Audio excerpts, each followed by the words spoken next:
ರಾಜ್ಯದ ಎಲ್ಲಾ ಪಂಚಾಯತ್ ಅಭಿವೃದ್ಧಿ ಅಧಿಕಾರಿಗಳ ಹುದ್ದೆಯನ್ನು ಗೆಜೆಟೆಡ್ ಗ್ರೂಪ್ ಬಿ ದರ್ಜೆ ಉನ್ನತೀಕರಿಸುವುದು ಸೇರಿದಂತೆ ವಿವಿಧ ಬೇಡಿಕೆಗಳ ಈಡೇರಿಕೆಗಾಗಿ ಪಂಚಾಯತ್ ಅಭಿವೃದ್ಧಿ ಅಧಿಕಾರಿಗಳು ಕಲಬುರಗಿ ಜಿಲ್ಲಾ ಪಂಚಾಯತ ಕಚೇರಿ ಎದುರುಗಡೆ ಪ್ರತಿಭಟನೆ ನಡೆಸಿದರು.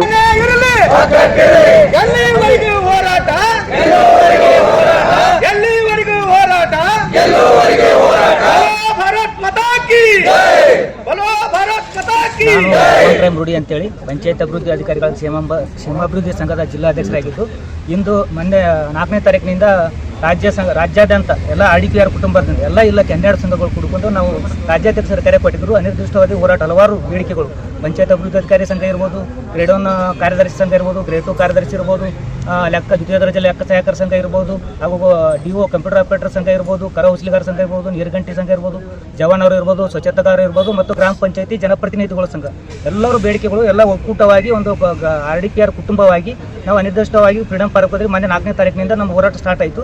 4, 5 ಮತ್ತು ರಾಜ್ಯದಂತ ಅಲ್ಲಿ ಫ್ರೀಡಂ ಪಾರ್ಕ್ದಲ್ಲಿ ಎಲ್ಲ ಕುಟುಂಬ ವರ್ಗದವರು ಎಲ್ಲರೂ ಕೂಡಿ ಅಲ್ಲಿ ಹೋರಾಟ ಮಾಡಿದೆವು. ಮತ್ತು ಅಲ್ಲಿ ಏನು 2 ದಿನ ಹೋರಾಟ ಮಾಡಿದ ನಂತರ ಎಲ್ಲರಿಗೆ ರಾಜ್ಯಕ್ಕೆ ಅಲ್ಲಿ ಫ್ರೀಡಂ ಪಾರ್ಕ್ಗೆ ಹೋಗಲಿಕ್ಕೆ ಒಂದು ತೊಂದರೆ ಆಗ್ತಾ ಎಲ್ಲರೂ ಇದು ಆಗ್ತಾ ನಿರ್ದಿಷ್ಟವಾದ ಹೋರಾಟ ಇರುವ ಕಾರಣದಿಂದ ರಾಜ್ಯಾಧ್ಯಕ್ಷ ಒಂದು ನಿರ್ದೇಶನದ ಮೇರೆಗೆ ಇವತ್ತು ನಾವು ಎಲ್ಲ ರಾಜ್ಯಾದ್ಯಂತ ಎಲ್ಲ ಜಿಲ್ಲಾ ಪಂಚಾಯತಿಗಳ ಮುಂದುಗಡೆ ಒಂದು RDPR ಕುಟುಂಬದೊಂದಿಗೆ ಹಲವಾರು ಬೇಡಿಕೆಗಳು ಇಟ್ಟುಕೊಂಡು ಇವತ್ತು ಅನಿರ್ದಿಷ್ಟವಾದಿ ಹೋರಾಟವನ್ನು ಪ್ರಾರಂಭ ಮಾಡಿದ್ದೇವೆ.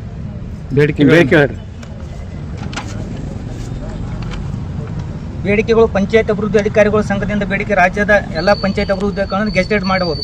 ಮತ್ತು ಇಲ್ಲಿ ನಾವು ನಮ್ಮ ಕಲಬುರಗಿ ಜಿಲ್ಲೆಯಿಂದ 7 ವರ್ಷದ ಇದು ಕರ್ತವ್ಯ ನಿರ್ವಹಿಸೋದಕ್ಕೆ ಇದಕ್ಕೆ ವಿರೋಧ ಅದ. ಅದೊಂದು ಇದಕ್ಕೆ ರಾಜ್ಯ ಸಂಘ ಏನು ಮಾಡಿದೆ ಅದು ಇದು ವಿರೋಧ ಅದ. ಮತ್ತು ರಾಜ್ಯ ಸರ್ಕಾರ ಏನು ಮಾಡಿದೆ ಅದು ಕಂಟಿನ್ಯೂ ಆಗಿ ಮಾಡಬೇಕು.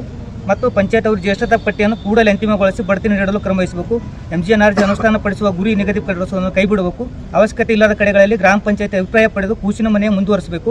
ಇಲ್ಲಿಕಂದ್ರೆ ಬಿಟ್ಟು ಬಿಡಬೇಕು. ಕುಂದುಕೊರತೆ ಪ್ರಾಧಿಕಾರವನ್ನು ಪೊಲೀಸ್ ಇಲಾಖೆ ಮಾದರಿಯಲ್ಲಿ ಸದೃಢಗೊಳಿಸುವುದು, ತಜ್ಞರ ಸಮಿತಿ ನೇಮಿಸುವುದು, ಏಕರೂಪದ ಆಡಿಟ್ ಪದ್ಧತಿ ಜಾರಿಗೊಳಿಸುವುದು, ಗ್ರಾಮ ಪಂಚಾಯತಿ ಮೇಲ್ದರ್ಜೆಯ ಸಂದರ್ಭದಲ್ಲಿ ನಗರ ಸ್ಥಳೀಯ ಸಂಸ್ಥೆಗಳಿಗೆ ಅಲ್ಲಿನ ಸರ್ಕಾರಿ ನೌಕರನ್ನು ಸಾರ್ವಜನಿಕ ದೃಷ್ಟಿ ವಿಲೀನಗೊಳಿಸುವುದು. ಈಗಾಗಲೇ ಹಿಂಪಡೆದಿರುವ 17, 18 ಮತ್ತು 11, 12ನೇ ಸಾಲಿನ ನರೇಗಾ ಲೋಕಾಯುಕ್ತ ಪ್ರಕರಣವನ್ನು ಶಾಶ್ವತವಾಗಿ ಮುಕ್ತಾಯಗೊಳಿಸಿ ಮಾಹಿತಿ ನೀಡುವುದು. ಪಂಚಾಯತ್ ಅಭಿವೃದ್ಧಿ ಅಧಿಕಾರಿಗಳ ಇಲಾಖೆಯಲ್ಲಿ ಸಮಾನಾಂತರ ಹುದ್ದೆ ನಿಯೋಜನೆ ಮೇಲೆ ಬಿಟ್ಟು ಮಂಜೂರಾತಿ ಹುದ್ದೆಗಳಲ್ಲಿ 25 ಅನುಮತಿ ನೀಡುವುದು. ಈಗ ಮತ್ತು ಕರ ಉಸ್ಲಿಗಾರ ಸಂಘದ ಬೇಡಿಕೆಗಳದವ್ರಿ, ಹಲವಾರು ಬೇಡಿಕೆಗಳದವ್ರಿ, ಎಲ್ಲ ಸಂಘದ ಬೇಡಿಕೆಗಳವ. ನಾನು ಕುಮಾರಿ ರಾಜೇಶ್ವರಿ. ಹೇಳಿ. ಎಲ್ಲರಿಗೂ ನಮಸ್ಕಾರಗಳು. ನಾನು ಕುಮಾರಿ ರಾಜೇಶ್ವರಿ ಸಾಹು ಅಂತ ಪಂಚಾಯತ್ ಅಭಿವೃದ್ಧಿ ಅಧಿಕಾರಿಗಳ B ಗ್ರೇಡ್ ಹುದ್ದೆ ಉನ್ನತೀಕರಣ ಸಂಘದ ರಾಜ್ಯ ಮಹಿಳಾ ನಿರ್ದೇಶಕರು ಮತ್ತು ಕಲಬುರಗಿ ಜಿಲ್ಲಾ ಪ್ರಧಾನ ಕಾರ್ಯದರ್ಶಿ ಆಗಿದ್ದೀನಿ. ಇವತ್ತಿನ ದಿನ ನಾವು ಬೆಂಗಳೂರಿನ ಫ್ರೀಡಂ ಪಾರ್ಕ್ನಲ್ಲಿ 4ನೇ ತಾರೀಕು ಮತ್ತು 5ನೇ ತಾರೀಕಿಗೆ 2 ದಿನಗಳ ನಿರಂತರವಾಗಿ ಹೋರಾಟವನ್ನು ಮಾಡಿದ್ವಿ. ನಮ್ಮ ಇಲಾಖೆಯ ಮಾನ್ಯ ಸಚಿವರು ಇಲ್ಲದೇ ಇರುವ ಕಾರಣ ನಾವು ಹೋರಾಟವನ್ನು ಕೈ ಬಿಡಲಿಲ್ಲ. ಯಾಕಂತಂದರೆ ಅವರು ಹಾಜರಾಗಲಿಲ್ಲ. ಹಾಗಾಗಿ ಇವತ್ತಿನ ದಿನ ನಾವು ಇಡೀ ರಾಜ್ಯಾದ್ಯಂತ ಎಲ್ಲ ಜಿಲ್ಲಾ ಪಂಚಾಯತಿಗಳಲ್ಲಿ ಹೋರಾಟವನ್ನು ಮುಂದುವರಿಸ್ತಾ ಇದ್ದೀವಿ. ಇವತ್ತು ನಮ್ಮದು ಒಂದೇ ಬೇಡಿಕೆ ಅಲ್ಲ, B ಗ್ರೇಡ್ ಸಂಘದ ಒಂದೇ ಬೇಡಿಕೆ ಅಲ್ಲ. ನಮ್ಮ ಸಂಘದ ಮೂಲ ಉದ್ದೇಶ ಏನಂತಂದರೆ ಏನು ಸರ್ಕಾರ 1500 ಹುದ್ದೆಗಳನ್ನು ಮತ್ತು 650 ಹುದ್ದೆಗಳನ್ನು ನಂತರದಲ್ಲಿ B ಗ್ರೇಡ್ ಮಾಡಬೇಕಂತ ಒಂದು ಮಾಡ್ತಾ ಇದೆ. ಅದನ್ನು ವಿರೋಧಿಸಿ ಇಡೀ ರಾಜ್ಯದ ಎಲ್ಲಾ ಹುದ್ದೆಗಳನ್ನು ಎಲ್ಲ ಪಂಚಾಯತ್ ಅಭಿವೃದ್ಧಿ ಅಧಿಕಾರಿಗಳನ್ನ ಏಕಕಾಲಕ್ಕೆ B ಗ್ರೇಡ್ ಮಾಡಬೇಕನ್ನುವಂಥದ್ದು ನಮ್ಮ ಸಂಘದ ಮೂಲ ಉದ್ದೇಶ. ಯಾಕಂತಂದ್ರೆ ಇವತ್ತಿನ ದಿನ ನಾವು ಪಂಚಾಯತ್ ಅಭಿವೃದ್ಧಿ ಅಧಿಕಾರಿಗಳು ಎಲ್ಲರೂ ಮಾಡುವಂತ ಒಂದು ವರ್ಕ್ ಆಫ್ ನೇಚರ್ ಏನಿದೆ ಸೇಮ್ ಇದೆ, ಎಲ್ಲರೂ ಬರೆದಿರುವಂತ ಎಕ್ಸಾಮ್ಸ್ ಏನಿದೆ ಸೇಮ್ ಇದೆ. ಅಷ್ಟೇ ಅಲ್ಲ, ಇವತ್ತಿನ ದಿನ ಎಲ್ಲರೂ ಫೇಸ್ ಮಾಡುವಂತ ಪ್ರಾಬ್ಲಮ್ಸ್ ಕೂಡ ಸೇಮ್ ಇದೆ. ಆ ಒಂದು ಉದ್ದೇಶದಿಂದ ನಾವು ಹೋರಾಟ ಮಾಡ್ತಾ ಇದ್ದೀವಿ. ಅದಷ್ಟೇ ಅಲ್ಲ, ಇವತ್ತು ಏನು ನಮ್ದು ಕ್ಷೇಮಾಭಿವೃದ್ಧಿ ಸಂಘದ ಏನು ವಿವಿಧ ಬೇಡಿಕೆಗಳನ್ನು ಇಟ್ಕೊಂಡಿದೆ ಆ ಎಲ್ಲಾ ಬೇಡಿಕೆಗಳಿಗೂ ನಾವು ಒಂದು ಬೆಂಬಲವಾಗಿ ನಿಂತಿದ್ದೇವೆ. ಮತ್ತು ನಮ್ಮ ಡಾಟಾ ಎಂಟ್ರಿ ಆಪರೇಟರ್ಗಳಾಗಿರ್ಬೋದು, ಬಿಲ್ ಕಲೆಕ್ಟರ್ಗಳಾಗಿರ್ಬೋದು, ನಮ್ಮ ವಿವಿಧ ನಮ್ಮ RDPR ಕುಟುಂಬದ ಏನು 11 ವೃಂದ ಸಂಘಗಳೊಂದಿಗೆ ನಾವು ಇವತ್ತು ಹೋರಾಟ ಮಾಡ್ತಾ ಇದ್ದೀವಿ. ಎಲ್ಲರ ಬೇಡಿಕೆಗಳಿಗೆ ನಾವು ಪ್ರೋತ್ಸಾಹವಾಗಿ ಬೆಂಬಲವಾಗಿ ನಿಂತಿದ್ದೀವಿ.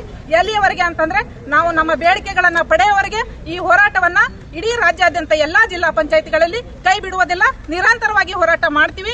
ನಮ್ಮ ಮಾನ್ಯ ಸಚಿವರು 10ನೇ ತಾರೀಕಿನ ಏನು ನಮಗೆ ಸಭೆಗೆ ಡೇಟ್ ನಿಗದಿಪಡಿಸಿದ್ದಾರೆ, ಮಾನ್ಯ ಸಚಿವರು ನಮ್ಮ ಎಲ್ಲಾ ಬೇಡಿಕೆಗಳಿಗೆ ಸ್ಪಂದಿಸ್ತಾರೆ ಅನ್ನುವಂತ ಭರವಸೆ ನಮಗಿದೆ. ಯಾಕಂದ್ರೆ ಸಚಿವರು ನಮ್ಮ ಜಿಲ್ಲೆಯವರಾಗಿದ್ದಾರೆ, ನಮ್ಮ ಜಿಲ್ಲೆ ವಿವಿಧ ಎಲ್ಲಾ ಜಿಲ್ಲೆಯವರು ಕೇಳ್ತಾರೆ, ಮಾನ್ಯ ಸಚಿವರು ನಿಮ್ಮ ಜಿಲ್ಲೆಯವರಾಗಿದ್ದಾರೆ, ಬೇಡಿಕೆಗಳಿಗೆ ಸ್ಪಂದಿಸ್ತಾರೆ ಅಂತ ಕೇಳ್ತಾರೆ. ಆದ್ರಿಂದ ಮಾನ್ಯ ಸಚಿವರು ಸ್ಪಂದಿಸ್ತಾರೆ ಅನ್ನುವಂತ ಭರವಸೆ ನಮ್ಮೆಲ್ಲರಿಗೂ ಇದೆ. ಹಾಗಾಗಿ ನಾವು ನಮ್ಮ ಬೇಡಿಕೆಯನ್ನ ಇವತ್ತಿನಿಂದ ಮುಂದುವರಿಸ್ತಾ ಇದ್ವಿ. ಧನ್ಯವಾದಗಳು.